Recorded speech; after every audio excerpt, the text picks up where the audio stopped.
The Zarkith Empire had conquered countless worlds, their name feared across the galaxy. When they set their sights on Eridanite 4, a small, peaceful human colony on the outer rim, they expected little resistance. The inhabitants were mostly farmers and scientists, no match for the might of the Zarkith.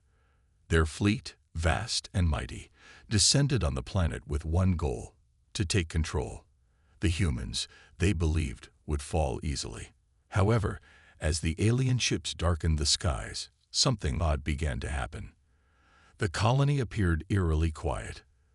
The streets, usually full of bustling activity, lay empty. No weapons were fired. No alarms rang. It was as if the entire settlement had simply vanished. But the Zarkith weren't fooled. They had expected to find humans cowering in their homes, preparing for the inevitable invasion. What they didn't count on was what they would find next. The Zarkith soldiers landed with their usual precision, their boots leaving heavy imprints on the dusty ground. Commander Xothar, a seasoned warrior, led the charge. He was confident that this would be another routine victory for the Empire. As his troops fanned out, their scanners detected a single human life form, a child. Alone. The child was in the center of the town, sitting in the middle of a wrecked building that had once been a library. The strange thing, however, was that the child was not running or hiding. He wasn't even crying. He just sat there, watching them, completely still. Xothar felt a flicker of doubt, but dismissed it quickly. He had seen much worse and defeated far stronger foes. A human child. Surely, this was no threat. As the Zarkith soldiers approached, weapons raised, Xothar called out, "Capture him. Make sure he doesn't escape." But the child didn't move. His eyes, wide with curiosity, studied the aliens with an intensity that made Xothar uneasy. The child's calm demeanor unnerved him. There was something unsettling in the way the child looked at him, almost as if he knew exactly what the Zarkith were capable of. But that made no sense. He was just a human child, or so Xothar believed. When the soldiers finally closed in on the child, they made their first mistake.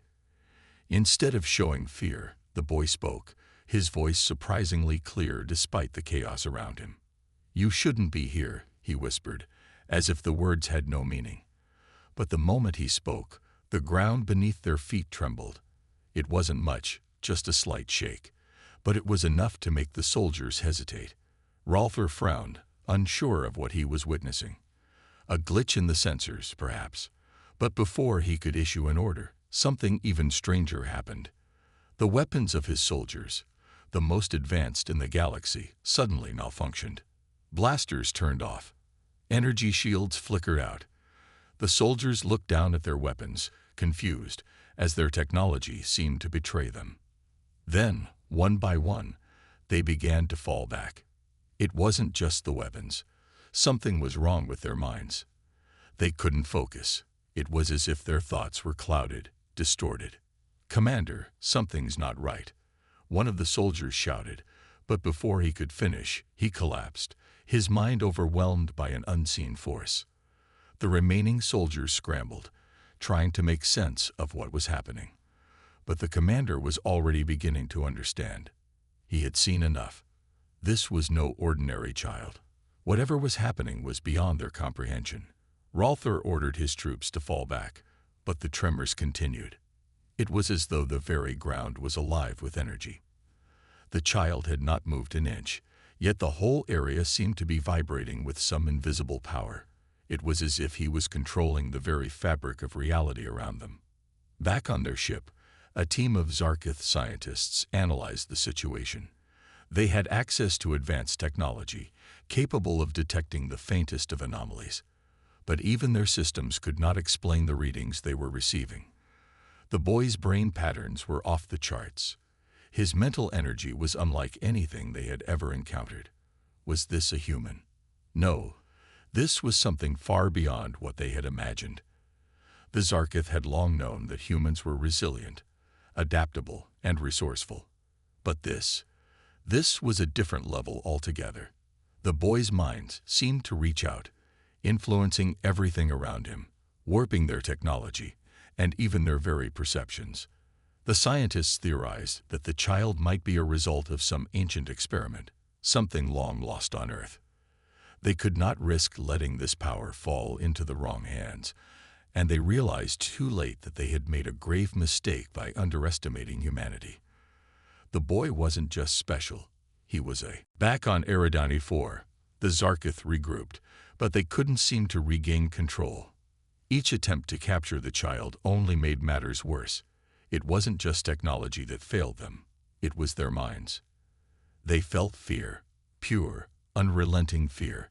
They had seen the power of the human mind before in battle, but never like this, and with each passing moment, the boy seemed to grow stronger. It was as though he was feeding off their fear, using it to amplify his abilities. Xothar's troops were no longer soldiers. They were victims of their own terror. The commander, once so confident in his forces, now found himself questioning everything he had ever known about war. Was this the power of a single human child?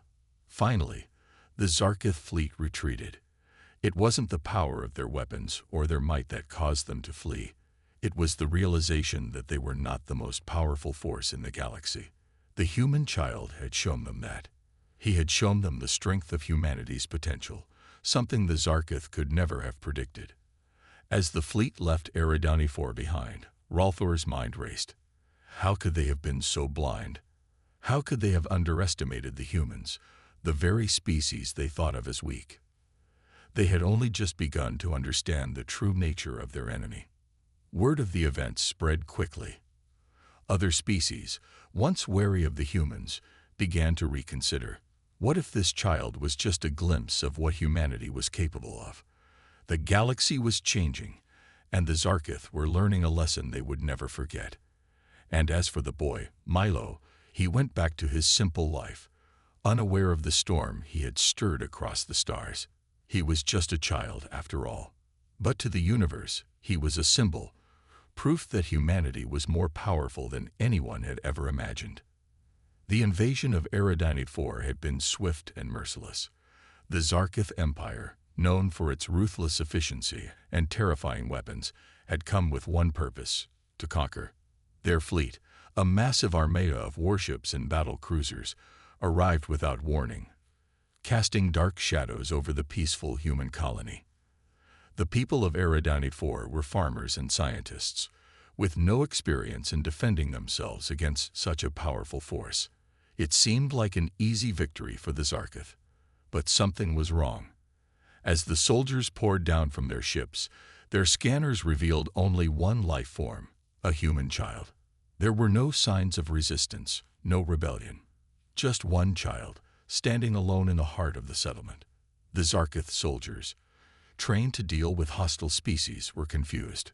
A child. This made no sense.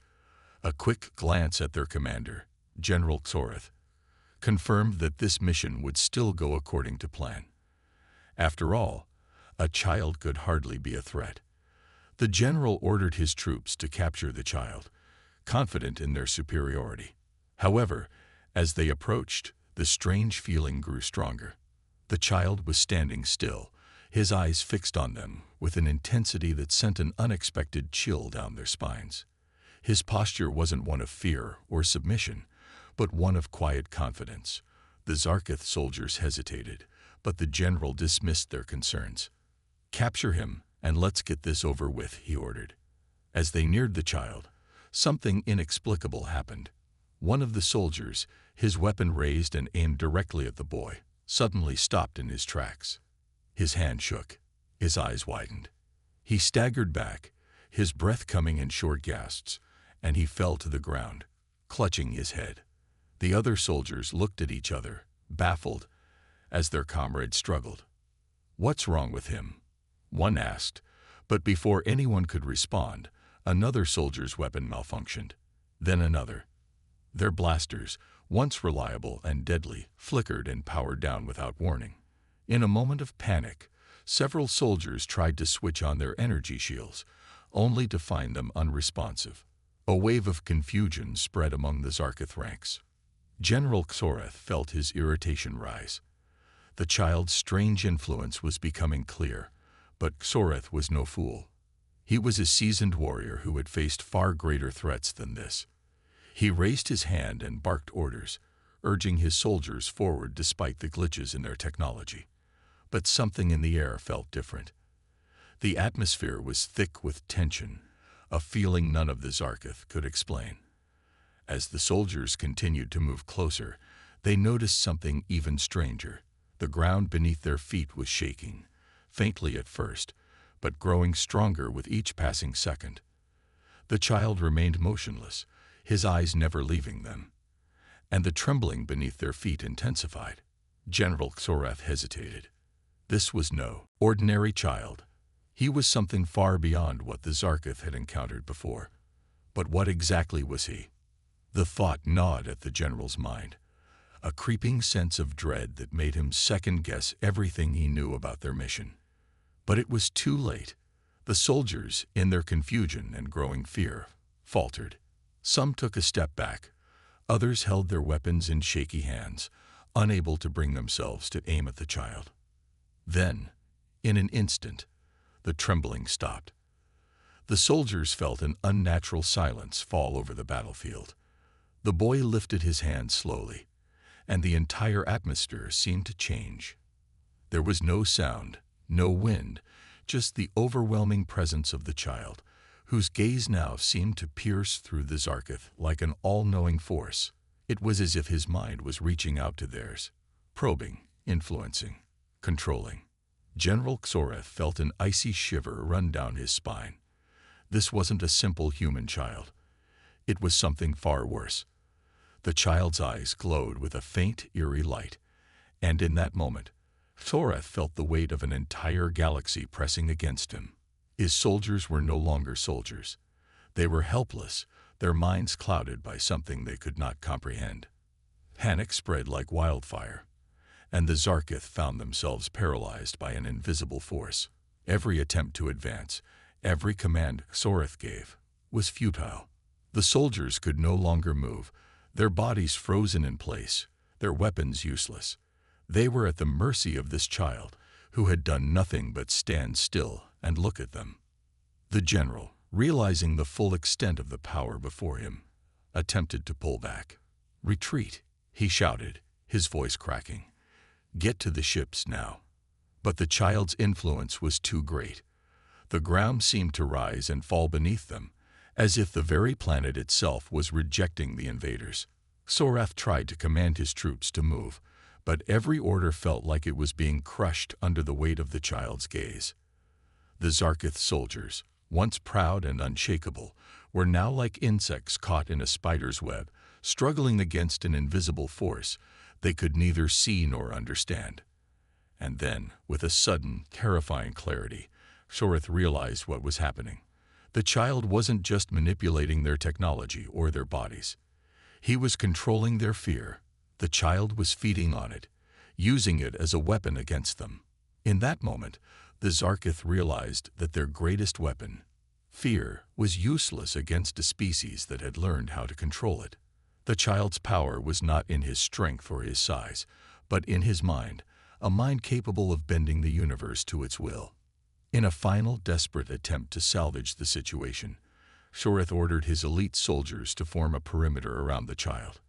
But the moment they moved, the air grew thick with static, and the ground shook violently.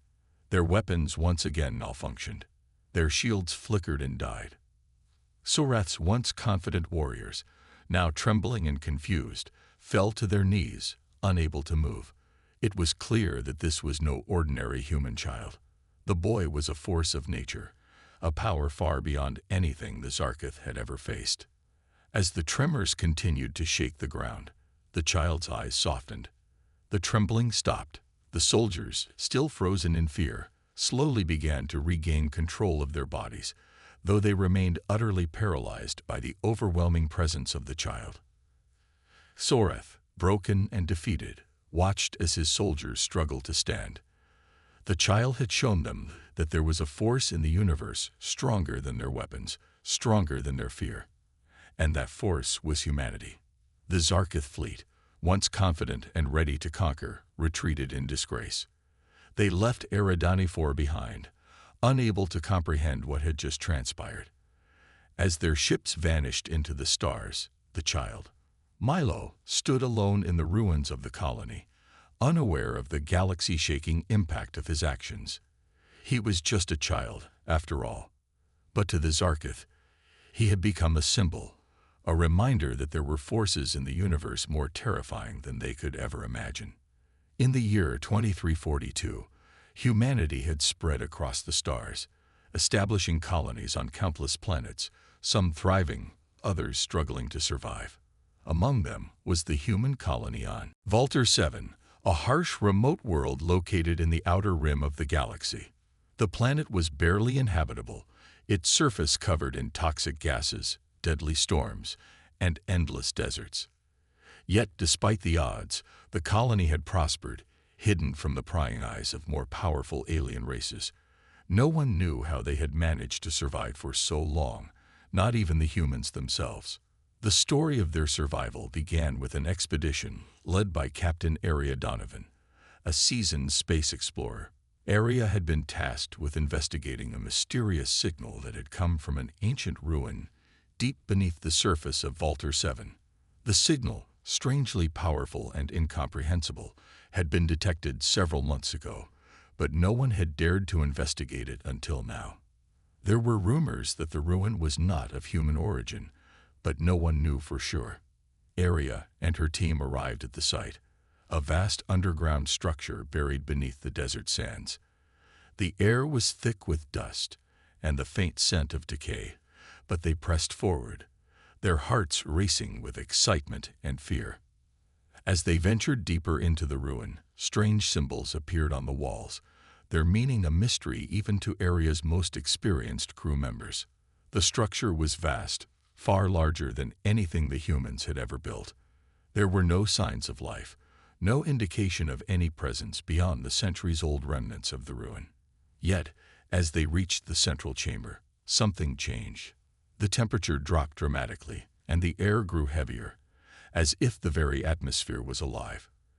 Aria's team felt it first, a subtle, yet undeniable shift in the environment. It was as though something was waking up. At the heart of the chamber, they discovered a device unlike anything they had ever seen. It was a smooth metallic sphere, glowing faintly with an eerie light. There was no visible means of activation, yet the device seemed to hum with a strange, powerful energy. As Aria approached, she felt a strange sensation in her mind, a tug at the edges of her thoughts, as if something was calling to her. Without fully understanding why, she reached out and touched the sphere. The moment her hand made contact, the chamber seemed to come alive. The walls pulsed with light, and the ground shook beneath their feet. The device began to hum louder, and the symbols on the walls shifted, rearranging themselves into a language that Aria couldn't understand but felt oddly familiar. It was as if something ancient and powerful was awakening, something that had been buried for eons, waiting for the right moment to reveal itself. Aria's team, initially stunned by the sudden change, quickly regained their senses. They scrambled to scan the device, but the readings were all off the charts, impossible to comprehend. One by one, they tried to approach the sphere, but each person who came too close experienced the same unsettling sensation, a sharp pain in their head, as if their minds were being stretched to the breaking point. It was clear that whatever this device was, it wasn't meant to be tampered with. But it was too late. Aria's mind began to race as a flood of memories, not her own, surged into her consciousness. It was as though she had lived countless lives before, each memory more vivid and real than the last. She saw visions of ancient civilizations, of wars fought long before humanity had even existed, and of beings, strange, otherworldly, who had shaped the galaxy in ways that no one could have imagined. The memories were overwhelming, each one coming faster and faster, until she felt as though she might lose herself in the flood. Then, just as suddenly as it had begun, the vision stopped. Aria gasped, clutching her head, trying to steady herself. The room was silent once more. Her team looked at her with concern, but she could see the same confusion in their eyes. They had all experienced something, but they couldn't explain it. The device had done something to them. But what? What was it? As the team left the chamber and returned to their base, Arya couldn't shake the feeling that something was following them. It was as if the device had left a mark on her mind, a secret buried deep within her that she couldn't understand. She began to notice subtle changes in her thoughts, flashes of insight, glimpses of the future, and an increasing awareness of things that hadn't been there before. The memories of ancient civilizations continued to haunt her, but now they felt like more than just memories. They were like fragments of knowledge, pieces of a puzzle she had yet to solve. Soon, strange things began to happen on Xothar 7. The colony, which had always struggled to survive, began to flourish in ways no one could explain. The crops grew faster, the storms became less frequent, and the toxic atmosphere seemed to stabilize. At first, it was chalked up to coincidence, but as the changes became more pronounced, the colony's leaders began to ask questions. Arya, too, had changed. She could sense the presence of the device, even though it was far away. She could feel its pulse, its power, calling to her. And then, one day, it happened. A fleet of alien ships appeared on the edge of the system, their weapons powered up and ready for battle. The aliens, a ruthless race known as the Karnak, had long coveted the resources of Xothar 7. They had heard of the colony's sudden prosperity and had come to claim it for themselves. But when they arrived, they were met with an unexpected resistance. Arya, now armed with knowledge and power beyond anything she could have imagined, faced the Karnak in a confrontation that would change the course of history. As the alien ships approached, Arya reached out with her mind, drawing on the ancient power that the device had awakened within her. She could feel the energy of the stars themselves coursing through her, and with a single thought, she disrupted the Karnak fleet's weapon systems, rendering their ships useless. The Karnak, stunned and confused, attempted to retreat, but Arya pursued them with a force that was both physical and mental. She twisted their minds, causing them to turn against each other in chaos. In a matter of moments, the once mighty fleet was defeated, scattered across the stars, their threat nullified. In the aftermath, Arya stood alone, her mind now filled with the secret of the device, a secret that had been passed down through countless generations, hidden from all but the chosen few. The power of the device was not just in its ability to control technology or the environment. It was in the mind of the person who wielded it. Arya had unlocked a potential within herself that no one had ever thought possible. As the Karnak retreated, their forces decimated, Arya knew that the galaxy would never be the same. The secret within her had been unleashed, and there was no turning back. The power of the device would forever change the fate of humanity, but Arya couldn't help but wonder, what else had she unlocked within herself? What other secrets lay buried within her mind, waiting to be discovered? Only time would tell.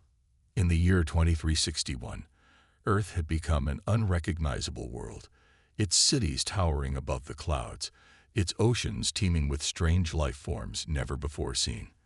The humans had mastered technology and space travel, colonizing planets far and wide. But despite the advances, they had not known peace. The galaxy was full of hostile alien species, each with their own agendas, often at odds with humanity's ambitions. On the outskirts of a remote planet known as Chiron 12, there was a secret facility, hidden deep beneath the surface. This facility, known only to a select few, was the last hope humanity had against an impending war, a war that would decide the fate of the human race. The secret project, codenamed the Unleashing, was humanity's attempt to create the ultimate weapon, one capable of turning the tide in any conflict.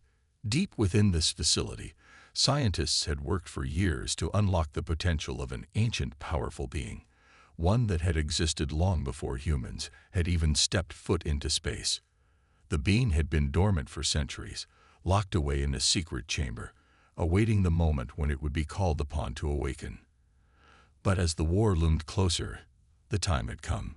They had no choice but to activate the creature, a force of nature that was far beyond anything humanity had ever encountered.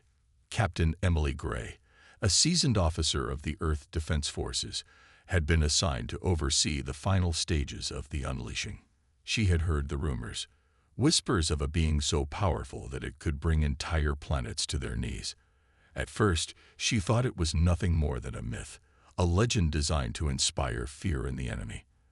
But as she descended into the facility's depths, her doubts began to fade. The walls were lined with high-tech equipment, and the air was thick with tension. The scientists had been working around the clock, preparing for the creature's activation, but there was something in their eyes, something that told Emily they were unsure of what they were about to unleash. As Emily entered the control room, she was met by Dr. Ivan Kirov, the head of the project. He was a tall, gaunt man, his face pale and drawn from months of stress. He greeted her with a stiff nod, his eyes betraying a mixture of fear and anticipation. "Captain Gray," he said, his voice tight, "we're ready to begin. But I need to warn you, what we're about to do, it's not without risks. We can't predict what will happen once the creature awakens. It may not even be fully under our control." Emily stared at him, her mind racing. She had seen her share of dangerous missions, but this was different. This wasn't just another battle. This was the final desperate hope for humanity's survival. The stakes were higher than they had ever been. "We don't have a choice, do we?" she asked, her voice cold and determined. Kirov didn't answer her question directly. Instead, he turned to the large control panel in front of them, his fingers dancing across the buttons with practiced ease. "Initiating activation sequence," he said softly. The lights in the room flickered, and a low hum filled the air, growing louder with each passing second. Emily's heart began to race. She had been briefed on the creature's abilities, its immense strength, its ability to manipulate energy, and its terrifying intelligence. It was unlike anything the galaxy had ever seen, and yet she couldn't shake the feeling that they were tampering with forces beyond their understanding. The hum grew louder, and the room suddenly plunged into darkness. The only light now came from the flickering monitors, casting eerie shadows across the walls. Emily's breathing quickened as she instinctively reached for her sidearm, though she knew there was no real threat here, yet. The temperature in the room seemed to drop, and she felt a chill run down her spine. The air was thick, heavy, as though something was pressing in on them from all sides. Then, without warning, the creature awoke. The ground beneath their feet trembled, and the walls seemed to ripple with energy. A blinding light erupted from the chamber at the center of the room, and for a moment, Emily was forced to shield her eyes from the searing brightness. She heard the sound of something massive moving, and then, as the light dimmed, she saw it. The creature was enormous, a being of pure energy and shadow, its form shifting and undulating like a living storm. Its eyes, if they could even be called eyes, were pools of darkness, and when it looked at Emily, she felt a deep primal fear grip her heart. It was as though it could see into her very soul, into every secret she had ever kept. For a moment, she was frozen, unable to move, unable to speak. Then the creature spoke, not in words, but in thoughts, a voice that echoed in Emily's mind. "Why have you awakened me, human?" The words were chilling, and yet there was something else beneath them, something familiar. Emily's hand shook as she struggled to respond, unsure of what to say. She had been trained for combat, for diplomacy, but she had never been prepared for something like this. We need you," she said, her voice trembling. "The war, we need you to fight for us."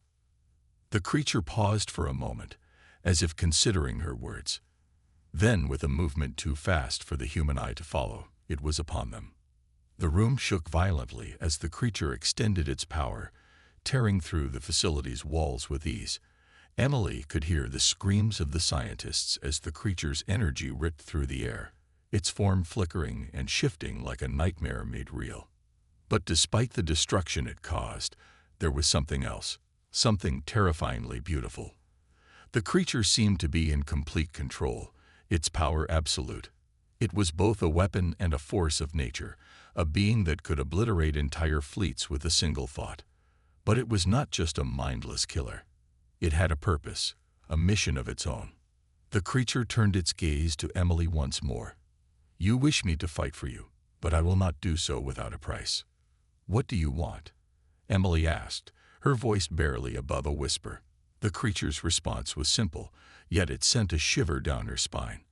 "I will fight, but you will owe me a debt that will one day come due." Emily knew that the creature was not making a promise.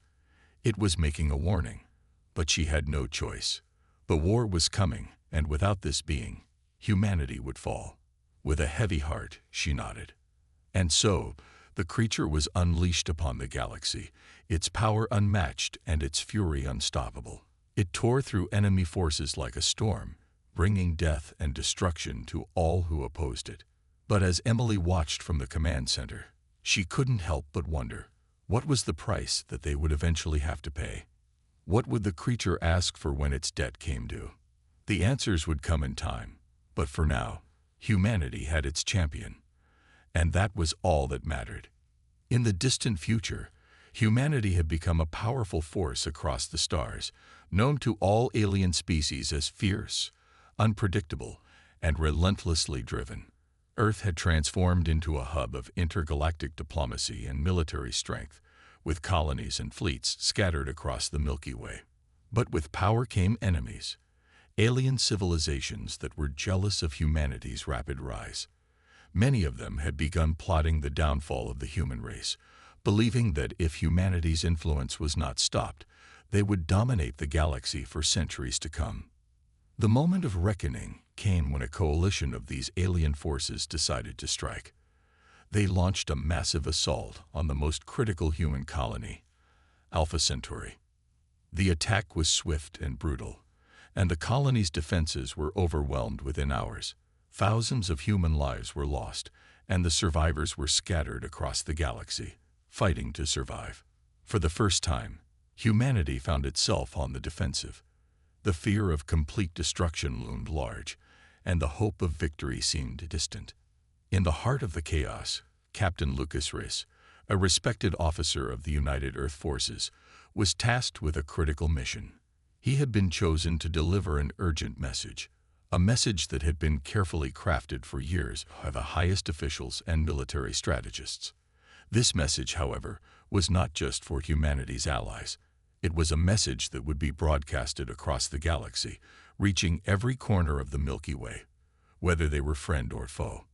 Captain Race stood in the command center of the UEF flagship Orion, his face grim. The ship was the last bastion of the human fleet, its crew working tirelessly to hold off the alien forces. The weight of the task ahead rested heavily on his shoulders. He was not just delivering an order or a strategy. He was about to send out a signal that would determine humanity's place in the galaxy. "Captain," said Lieutenant Emily Dawson, his second in command, her voice filled with urgency. "The transmission is ready. We're in position to send it out, but we can't delay any longer. If we wait too long, the enemy forces will close in on us." Riz nodded, his mind racing. The message wasn't just a plea for help. It was a declaration, a challenge to anyone who believed humanity would fall. It contained the truth of what humanity was capable of, a truth that had remained hidden for generations. It was their secret weapon, one that had been passed down through the generations, waiting for the right moment to be revealed. That moment had come. "Activate the transmitter," Race said, his voice steady. He turned to face the massive screen in front of him, knowing that the message he was about to send would echo across the galaxy, challenging every alien race that thought they could destroy humanity. The UEF had been preparing this for years, knowing that one day they would need to show the galaxy what humans were truly capable of. As the lights dimmed and the room filled with the hum of the transmission systems coming online, Riss could feel the tension rise. He knew that once this message was sent, there would be no turning back. It was a bold move, but it was their only hope. He glanced at the screen, where the countdown was ticking away. The room was silent except for the soft beeping of the computers, each second passing with the weight of fate pressing down on them. 10 seconds, Dawson said, her voice breaking the silence. The final moments stretched on, and Rice felt his heart race. This message was more than just a broadcast. It was humanity's defiance against the overwhelming odds. It was a promise to their enemies that humanity would not submit, that they would fight with everything they had. But there was something else too. Deep within the message was a truth that had been hidden for centuries. A truth so powerful that it could change the course of galactic history forever. 5 seconds, Dawson continued, her voice taut with anticipation. Rice stood tall, his resolve hardening. The galaxy would now learn that humanity was more than a collection of colonies scattered across space. They would learn that beneath the surface of their seemingly ordinary existence lay an indomitable spirit, a spirit that no alien force could crush. The message was ready, and so was he. The countdown hit 0. The transmission was sent. The message blared out across the galaxy, reaching every corner of space, bypassing the firewalls of alien networks and striking at the heart of every system. The words that followed were simple yet terrifying.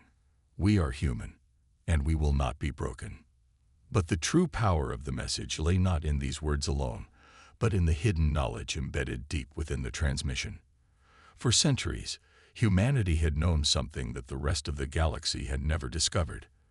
Their genetic code contained the ability to evolve at an unprecedented rate. This was not just a figure of speech. Humanity's DNA was capable of adapting to any environment, any challenge, and any force, enabling them to survive and even thrive where others would perish. The aliens had never considered this possibility, for they had underestimated the resilience of humanity. The message was a warning and a declaration of this hidden power, one that no one in the galaxy had ever understood. The reaction was immediate. Across the galaxy, alien fleets hesitated. The sudden broadcast sent ripples of shock through the ranks of the invaders. The message had not just been a threat. It had been a revelation. The aliens realized, too late, that humanity was not just a fleeting force. They were a species that had the potential to grow stronger with every passing moment. They had been fighting the humans under the assumption that they were weak, but now they understood that the humans had only been waiting for the right moment to unleash their true potential. The war that had seemed so certain, so one-sided, now had a new element. The aliens could no longer be certain of their victory, and as the first signs of a human counteroffensive began to emerge, the invaders began to retreat, their fleets scattering in fear of what was to come. It was not the end of the war, but it was the beginning of the end for their hopes of domination. Back on the Orion, Captain Rice watched the reactions unfold on the screen. He could feel the tension easing, but he knew it wasn't over. The war had just taken a new turn, and while they had bought time, the true test had yet to come. Would the galaxy now view humanity as a force to be reckoned with, or would it be seen as a dangerous, unpredictable enemy? The message had been sent, and now they would find out. But one thing was certain: humanity had made its mark, and the galaxy would never forget it.